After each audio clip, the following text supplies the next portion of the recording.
Preliminares sobre as alegrias do céu e sobre as núpcias no céu.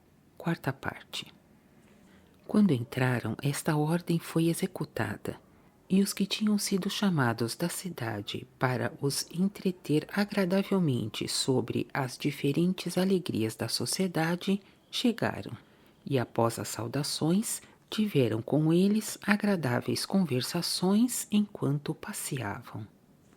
Mas o anjo, seu condutor, disse: Estes 10 homens foram convidados ao nosso céu para ver as suas alegrias e, por conseguinte, receber uma nova ideia da felicidade eterna. Falai-lhes, portanto, sobre as alegrias deste céu, alguma coisa que afete aos sentidos do corpo. Depois virão sábios que falarão do que faz com que estas alegrias produzam satisfação e felicidade. A estas palavras, os que tinham sido chamados da cidade relataram as particularidades seguintes. 1. Há aqui dias de festa indicados pelo príncipe, a fim de que as mentes, ânime, se refaçam da fadiga que o ardor da emulação terá causado a alguns. Nesses dias há nas praças públicas concertos de harmonia musical e de cantos, e fora da cidade, jogos e espetáculos.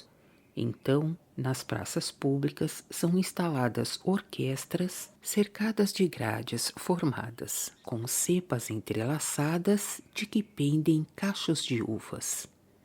No interior dessas grades, sobre 3 ordens de elevação, estão sentados os músicos com instrumentos de cordas e com instrumentos de sopro, de sons diversos, altos e baixos, fortes e suaves, e dos lados estão os cantores e as cantoras, e recreiam os cidadãos com árias e cantos muito agradáveis, em coro e em solo, variados por intervalos quanto às espécies. Isto dura nestes dias de festa desde a manhã até ao meio-dia, e continua depois do meio-dia até à tarde. 2. Além disso, cada manhã, das casas que cercam as praças, ouve-se cantos muito suaves de virgens e de meninos. Toda a cidade vibra com eles. É uma única afeição do amor espiritual que é cantado em cada manhã, isto é, que ressoa pelas modificações do som da voz ou pelas modulações. E esta afeição no canto é percebida como se fosse a afeição mesma. Ela influi nas almas dos que a ouvem e excita estas almas à correspondência. Tal é o canto celeste. As cantoras dizem que o som de seu canto parece se inspirar e se animar do interior e se exaltar agradavelmente à medida que é recebido por aqueles que o ouvem. Acabado este canto, as janelas das casas da praça e ao mesmo tempo as das casas das ruas são fechadas e as portas também.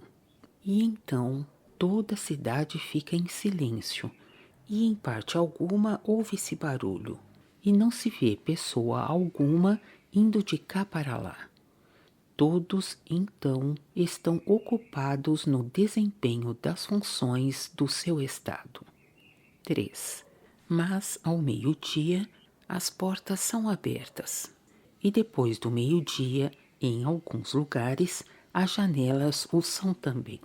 E se olha os brinquedos das crianças dos 2 sexos nas ruas, sob a direção de suas amas e de seus professores sentados sob os pórticos das casas.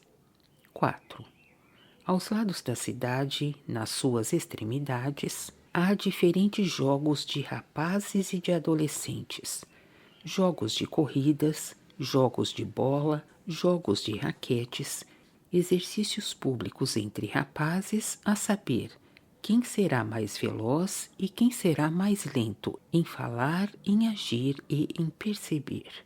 E para os mais velozes, algumas folhas de louro como prêmio, além de vários outros jogos próprios para exercitar as aptidões ocultas nas crianças. 5. Além disso, fora da cidade, em teatros, há espetáculos de comediantes que representam diversos feitos de honestidade e de virtude na vida moral. Entre eles há também histriões por causa das relações.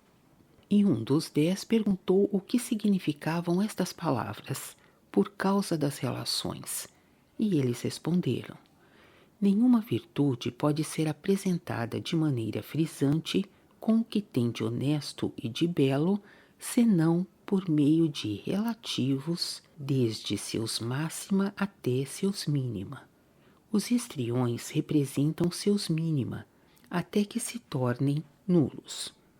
Mas lhes é proibido por uma lei apresentar a não ser de uma maneira figurada e como de longe alguma coisa do oposto que é chamado desonesto e indecente.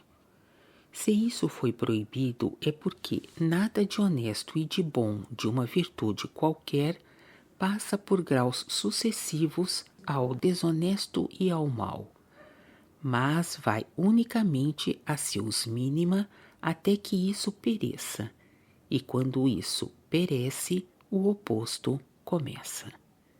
É por isso que o céu, onde tudo é honesto e bom, nada tem de comum com o inferno, onde tudo é desonesto e mau. Durante esta conversa, acorreu um servidor e anunciou que 8 sábios se apresentavam por ordem do príncipe e queriam entrar. A essa notícia, o anjo saiu e os recebeu e os introduziu. E em seguida os sábios, após as fórmulas de cordialidade e polidez, falaram a princípio dos começos e dos acréscimos da sabedoria, aos quais entremearam diversas coisas sobre sua duração, dizendo que nos anjos a sabedoria não tem fim e não descontinua, mas cresce e aumenta durante a eternidade. Estas explicações tendo sido dadas, o anjo da corte lhes disse: o nosso príncipe lhes falou à mesa da sede da sabedoria e lhes disse que ela está no uso. Peço-vos que lhes falem também sobre este assunto. E eles disseram: o homem criado a princípio foi imbuído com a sabedoria e o amor da sabedoria, não para ele mesmo, mas para fazer comunicação dela aos outros por ele. Por conseguinte, foi gravado na sabedoria dos sábios que, quem quer que seja, não deve ser sábio nem viver para si, a não ser que, ao mesmo tempo, viva para os outros. Daí a sociedade que, de outro modo, não existiria. Viver para os outros é fazer usos. Os usos são os laços da sociedade. Há tantos desses laços quanto há de bons usos, e o número dos usos é infinito. Há usos espirituais que pertencem ao amor para com Deus e o amor em relação ao próximo. Há os usos morais e civis que pertencem ao amor da sociedade e da cidade nas quais o homem está, e ao amor dos companheiros e dos cidadãos com os quais ele mora. Há os usos naturais que pertencem ao amor do mundo e de suas necessidades. Há os usos corporais que pertencem ao amor de sua própria conservação por causa dos usos superiores. Todos estes usos foram gravados no homem e seguem-se em ordem um após outro, e quando estão junto, um está no outro. Aqueles que estão nos primeiros usos, isto é, nos usos espirituais, estão também nos usos seguintes, e esses são sábios.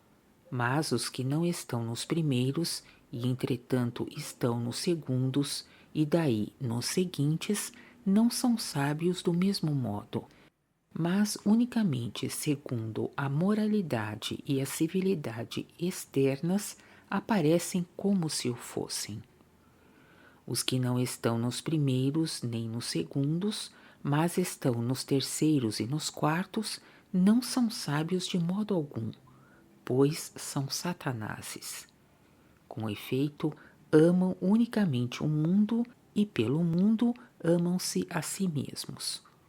Mas os que não estão, senão nos quartos, são os menos sábios de todos, pois são diabos, porque vivem para si sós, e se vivem para os outros, é unicamente por causa deles mesmos.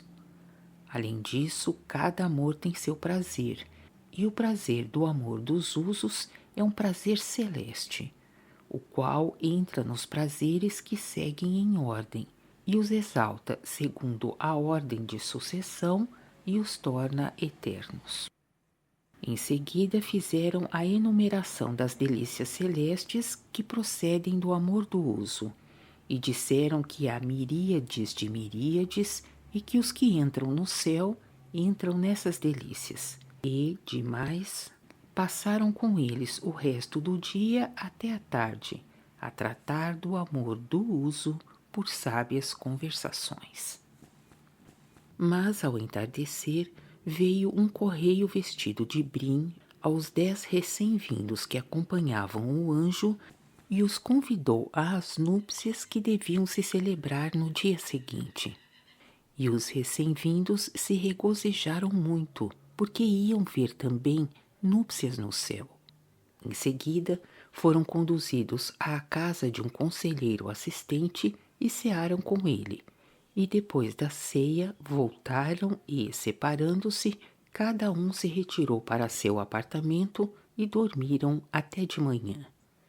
E então, tendo despertado, ouviram o canto das virgens e das meninas, que partia das casas em torno da praça pública de que já se falou. Cantava-se então a afeição do amor conjugal. Profundamente afetados e comovidos pela suavidade desse canto, percebiam, insinuado em suas alegrias, um encanto delicioso que os elevava e renovava. Quando chegou a ocasião, o anjo lhes disse: Preparai-vos, tomai as vestimentas do céu que nosso príncipe vos enviou. E eles se vestiram. E eis que as vestimentas resplandeciam como de uma luz inflamada. E eles perguntaram ao anjo de onde provinha isso. E ele respondeu: Isto provém de que ides assistir a núpcias. Entre nós, então, as vestimentas resplandecem e se tornam núpcias. Em seguida, o anjo os conduziu à casa das núpcias e o porteiro abriu a porta. E apenas tinham chegado à entrada quando foram recebidos e saudados por um anjo que o noivo tinha enviado. E foram introduzidos e conduzidos a poltronas designadas para eles. E pouco depois foram convidados a entrar na sala que precedia o quarto nupcial. Viram aí, no meio, uma mesa sobre a qual tinha sido posto um magnífico candelabro composto de 7 braços e de 7 lâmpadas de ouro. E nas paredes estavam suspensos lustres de prata, que, estando acesos, faziam parecer a atmosfera como de ouro. E viram aos lados do candelabro 2 mesas sobre as quais tinham sido colocados pães sobre 3 fileiras, e nos 4 ângulos da sala, mesas sobre as quais estavam taças de cristal. Enquanto examinavam esta distribuição, eis que a porta de um apartamento junto ao quarto nupcial se abriu, e eles viram sair 6 virgens e após elas o noivo e a noiva de mãos dadas, e se dirigindo para um assento elevado que tinha sido colocado defronte do candelabro, e sobre o qual se assentaram o noivo à esquerda e a noiva à sua direita. E as 6 virgens se colocaram ao lado do assento perto da noiva. O noivo estava vestido com um manto de púrpura brilhante e com uma túnica de linho fino resplandecente, com um éfode sobre o qual havia uma placa de ouro cercada de diamantes. E sobre esta placa estava gravada uma aguileta, insígnia nupcial desta sociedade do céu. E a cabeça do noivo estava coberta com uma tiara. A noiva estava com uma clâmide escarlata, sobre a qual trazia um vestido bordado, indo do pescoço aos pés. Tinha abaixo do peito um cinto de ouro e na cabeça uma coroa de ouro guarnecida de rubis. Quando se assentaram, o noivo se voltou para a noiva e lhe pôs no dedo um anel de ouro, e tirou braceletes e um colar de pérolas, e pôs os braceletes no pulso da noiva e o colar em torno de seu pescoço, e lhe disse: recebe estes penhores. E logo que ela os recebeu, ele lhe deu um beijo e disse: agora tu és minha. E chamou-a de sua esposa. Imediatamente os convidados exclamaram: que haja bênção. Estas palavras foram pronunciadas por cada um em particular e em seguida por todos em conjunto. Um anjo enviado pelo príncipe para o representar as pronunciou também. E nesse momento esta sala, que precedia o quarto nupcial, encheu-se com uma fumaça aromática, o que era um sinal de bênção vinda do céu. E então oficiais de serviço tomaram os pães sobre as duas mesas perto do candelabro e as taças então cheias de vinho sobre as mesas dos ângulos, e deram a cada convidado seu pão e sua taça, e comeu-se e bebeu-se. Em seguida o marido e sua esposa se levantaram. As 6 virgens, tendo na mão lâmpadas de prata então acesas, o seguiram até ao limiar da porta, e os esposos entraram no quarto nupcial e a porta foi fechada. O anjo condutor falou em seguida de seus 10 companheiros aos convidados e lhes disse que, por ordem, ele os havia introduzido e os havia feito ver a magnificência do palácio do príncipe e as coisas admiráveis que ele encerrava, que eles tinham comido com o príncipe em sua mesa, que em seguida tinham conversado com os sábios da sociedade. E lhes pediu para entreterem conversação com eles, e eles consentiram e conversaram. E um sábio dentre os homens das núpcias lhes disse: compreendeis o que significam as coisas que vistes?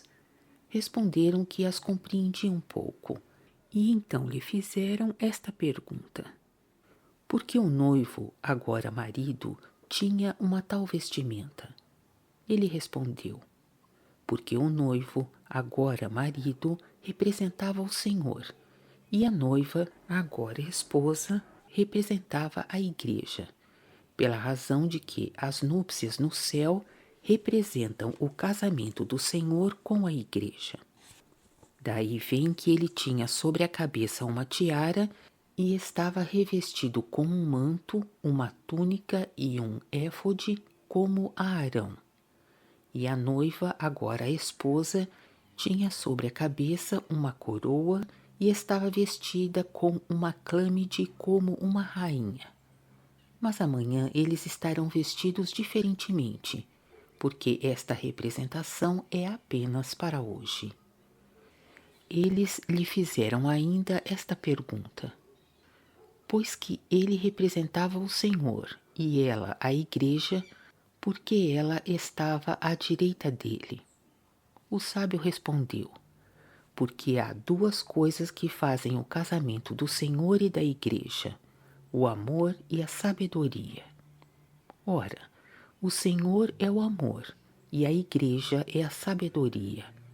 E a sabedoria está à direita do amor, pois o homem da igreja é sábio como por ele mesmo, e conforme é sábio, recebe do Senhor o amor.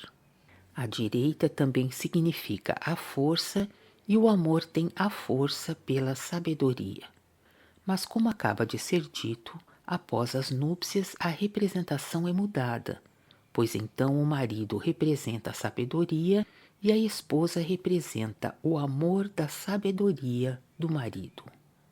Entretanto, este amor não é o amor anterior, mas é um amor secundário, que vem do Senhor à esposa pela sabedoria do marido.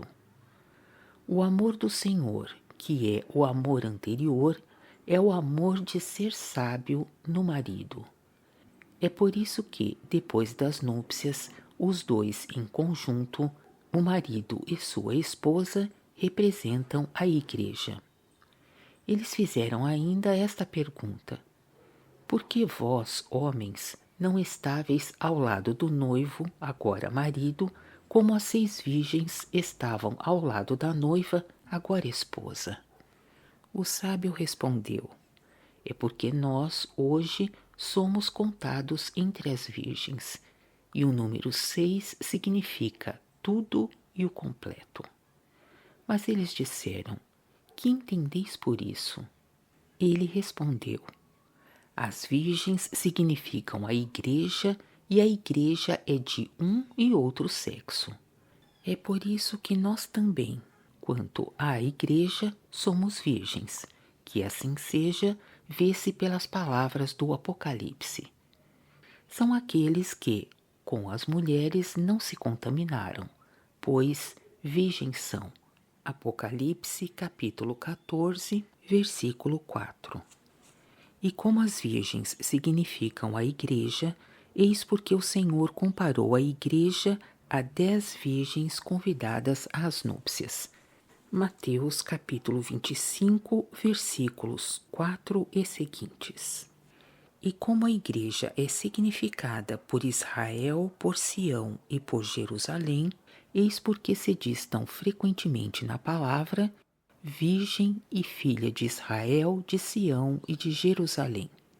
O Senhor descreve também seu casamento com a igreja por estas palavras em Davi: a rainha se mantém à tua direita no ouro excelente de Ofir. Tecido de ouro é seu vestido. Em bordados ela será levada ao rei. As virgens, suas amigas para perto dela, virão no palácio do rei. Salmo 45, versículos 10 a 16. Em seguida disseram: não é conveniente que um sacerdote esteja presente e desempenhe um ministério nestas cerimônias? O sábio respondeu: isso é conveniente nas terras, mas não nos céus, por causa da representação do Senhor mesmo e da igreja. Nas terras não se sabe isso. Mas não obstante, entre nós, um sacerdote celebra os esponsais, e ouve, recebe, confirma e consagra o consentimento. O consentimento é o essencial do casamento, e as outras coisas que seguem são as formais. Depois disso, o anjo condutor se aproximou das 6 virgens e lhes falou também dos que o acompanhavam, e lhes pediu que se dignassem admiti-los em sua companhia. E elas se aproximaram, mas quando chegaram perto deles, se retiraram bruscamente e voltaram para o apartamento das mulheres, onde estavam também virgens suas amigas. O anjo condutor, tendo visto este movimento brusco, seguiu-as e lhes perguntou por que se tinham retirado tão prontamente sem falar com eles. E elas responderam: não pudemos nos aproximar. E ele lhes disse: por que isso? E elas responderam: não o sabemos, mas percebemos alguma coisa que nos repeliu e nos fez voltar. Que eles nos perdoem. E o anjo voltou a seus companheiros e lhes referiu a resposta. E acrescentou: presumo que não há em vós o amor casto do sexo. No céu Nós amamos as virgens por sua beleza e pela elegância de suas maneiras, e as amamos muito, mas castamente. Isto fez os seus companheiros sorrirem e eles disseram: Tu presumes bem. Quem pode ver de perto tais belezas e não ter algum desejo? Depois desta conversação amigável, todos os convidados às núpcias se retiraram, e também estes 10 homens com seu anjo. A tarde estava adiantada e eles foram se deitar. Ao clarear do dia, ouviram uma proclamação: Hoje o Sabá. E se levantaram e perguntaram ao anjo o que era. E ele respondeu: É para o culto de Deus. Este culto revém em tempos marcados e é publicado pelos sacerdotes. É celebrado em nossos templos e dura cerca de 2 horas. Por isso, se o desejardes, vinde comigo e eu vos introduzirei. E eles se prepararam e acompanharam o anjo, e entraram. E eis que o templo era vasto, podendo conter cerca de 3.000 pessoas, semicircular, os bancos ou assentos contínuos arranjados segundo a forma do templo, em semicírculo, e os últimos mais elevados do que os primeiros. O púlpito diante dos assentos um pouco retirado atrás do centro. A porta atrás do púlpito à esquerda. Os 10 homens recém-vindos entraram com o anjo seu condutor, e o anjo lhes indicou os lugares onde deviam sentar-se, dizendo-lhes: Quem quer que entra no templo conhece seu lugar. O conhece pelo íncito e não pode sentar-se em outro lugar. Se se coloca em outro lugar, não ouve coisa alguma e nada percebe, e ao mesmo tempo perturba a ordem. E a ordem estando perturbada, o sacerdote não é inspirado. Quando estavam reunidos, o sacerdote subiu em um púlpito e pronunciou um discurso cheio do espírito de sabedoria. Esse discurso tratava da santidade da Escritura Santa e da conjunção do Senhor com um e outro mundo, o espiritual e o natural, por esta Escritura. Na ilustração em que estava, ele convenceu plenamente que este livro santo foi ditado por Jeová, o Senhor, e que, por consequência, ele mesmo está nesse livro, de tal modo que ele mesmo é aí a sabedoria, mas que a sabedoria, que é o Senhor mesmo nesse livro, fica escondida sob o sentido da letra, e não se manifesta senão aos que estão nos veros da doutrina e ao mesmo tempo nos bens da vida, e assim que estão no Senhor e em quem o Senhor está. A esse discurso ele acrescentou uma prece votiva e desceu. Enquanto os ouvintes saíam, o anjo pediu ao sacerdote para dizer algumas palavras de paz a seus 10 companheiros. E este se aproximou deles e conversaram durante uma meia hora. E lhes falou da Trindade Divina, dizendo-lhes que ela está em Jesus Cristo, em quem habita corporalmente toda a plenitude da divindade, conforme a declaração do apóstolo Paulo. E em seguida lhes falou da união da caridade e da fé. Disse, porém, a união da caridade e da verdade, porque a fé é a verdade. Depois de ter agradecido, eles voltaram para casa, e o anjo lhes disse: Hoje é o 3º dia depois que subistes a esta sociedade deste céu, e fostes preparados pelo Senhor para ficar aqui 3 dias.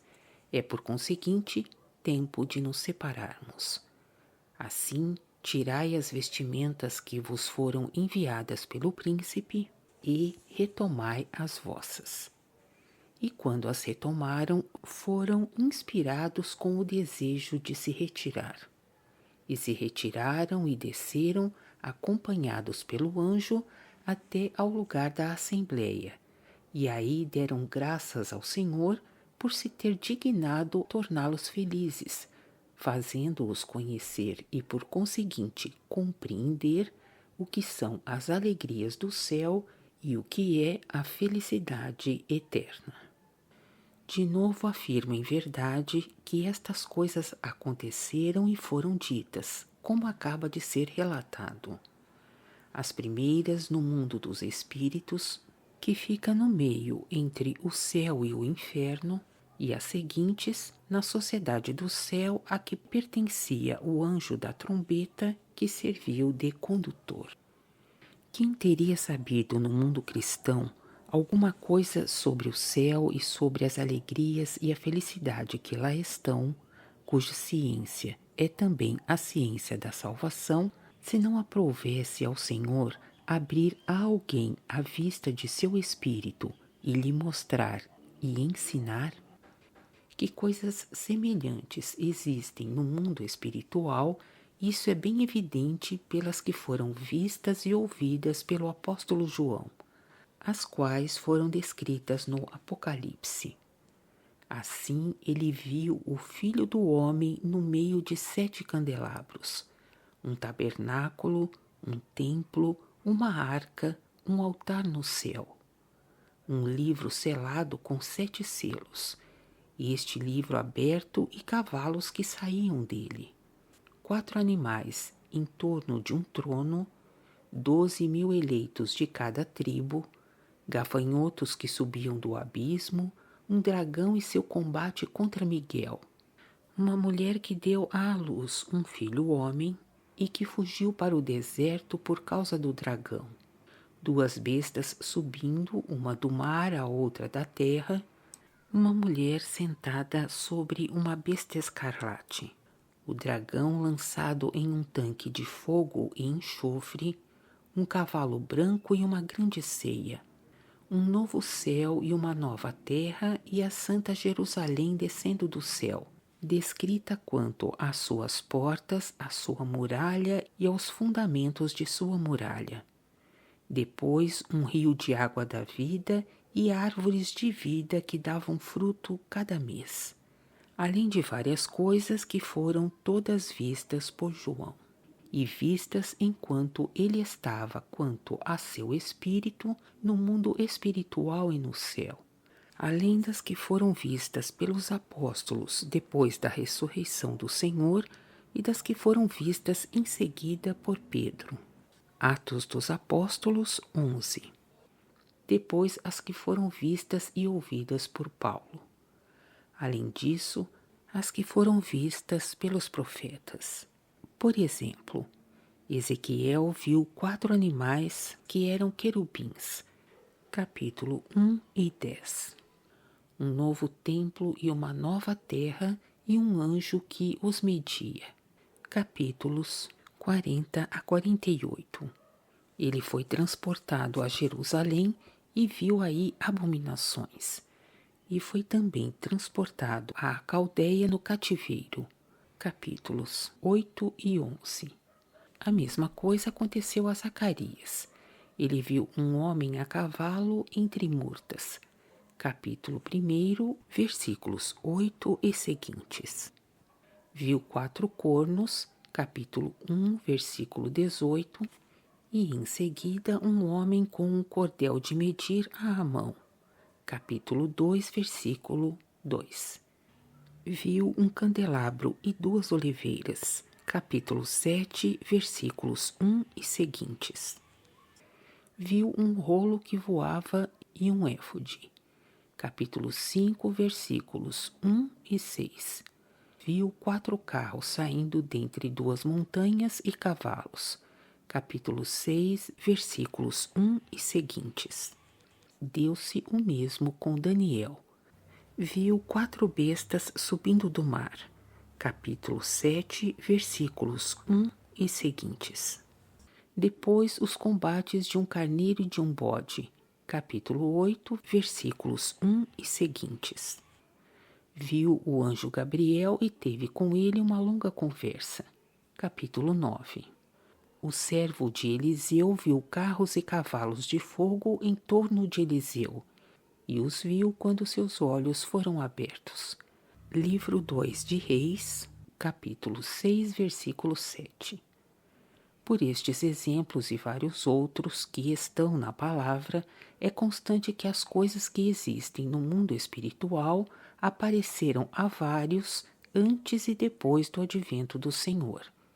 Que há, portanto, de admirar que elas apareçam ainda no presente, quando a Igreja começa, ou a Nova Jerusalém descendo do Senhor pelo céu?